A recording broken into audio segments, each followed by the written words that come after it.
Pub battles. Gettysburg. Shall I advance? By Command Post Games.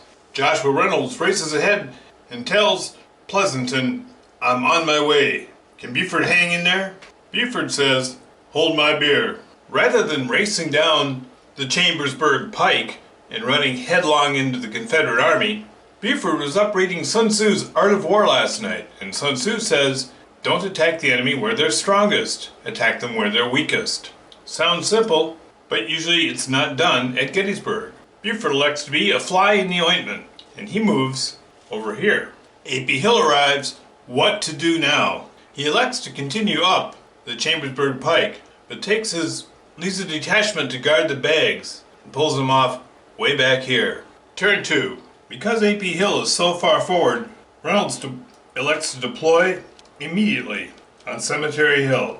A.P. Hill is in a predicament. He now has cavalry behind his lines. He elects to occupy Gettysburg and Seminary Ridge, and to worry. Buford attacks the baggage, what A.P. Hill feared. The detachment is run off. Turn 3 and Buford is activated.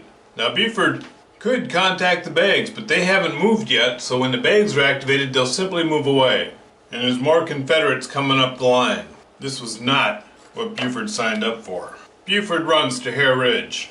Reynolds secures his line, and Robinson runs up a back road to join his parent organization. Howard's corps is racing forward, but runs into Robinson's division. A little traffic jam, and some more of A.P. Hill's corps arrives.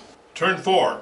A.P. Hill's corps half-inches forward to get out of the way of Ewell's corps when they come on. A.P. Hill readies his artillery on Seminary Ridge and sends Pender's division off to look for the cavalry. Meanwhile, Buford's cavalry rides around them and is back on Chambersburg pike. Gosh, that's annoying.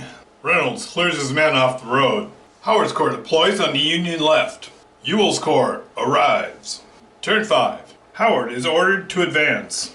A.P. Hill's artillery opens up. The artillery inflicts some damage, and Heth advances. Buford's cavalry charges forward and hits Heth's supply column right in the side. Now Reynolds is in a tight spot. Does he leave his spent troops facing? They're uphill.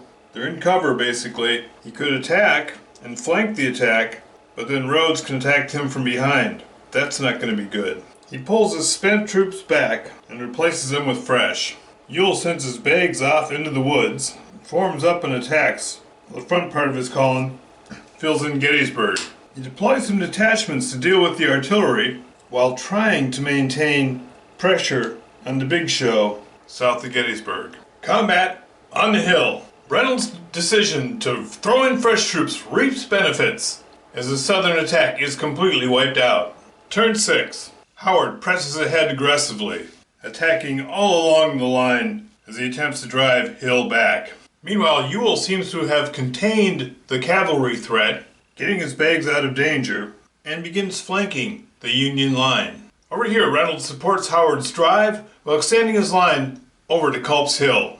A.P. Hill, not to be outdone, concentrates on Howard's center while the artillery fires down the line, causing more damage.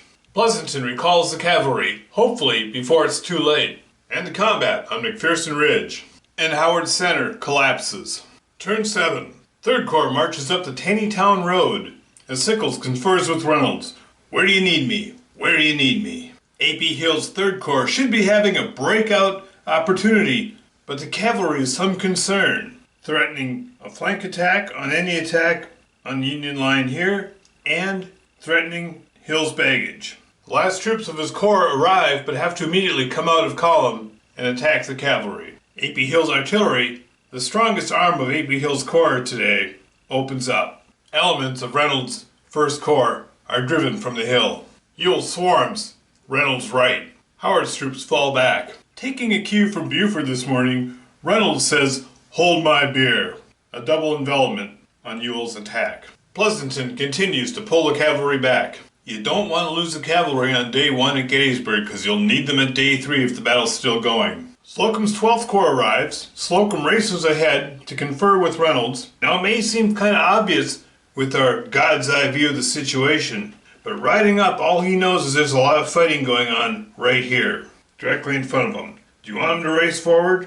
He decides to have them keep coming up because the 1st Division can keep going straight. The 2nd Division, they might still be able to turn off. Command decision was made. Who knows if it's the right one? Turn 4 combat. South decides the order, and they're going to go with this attack first. Flankers on both sides so they cancel out. And Reynolds is in cover. Both sides take losses and are unable to hold the position. Now we have this flank attack. Both sides are weakened and driven back, but the South got the worst of it. Turn 8. I forgot to bring on the last division of Ewell's 2nd Corps, so here they are. Ewell drives hard. And Longstreet arrives. Reynolds gives one more push as the day comes to a close. Artillery clears the hill and Heth steps forward. Howard won't give up. Steinward attacks Heth. Slocum's 12th Corps begins forming up on the right. Combat here in the center. Flank attack overwhelms the South. And this flank attack on A.P. Hill's daring stab at the center.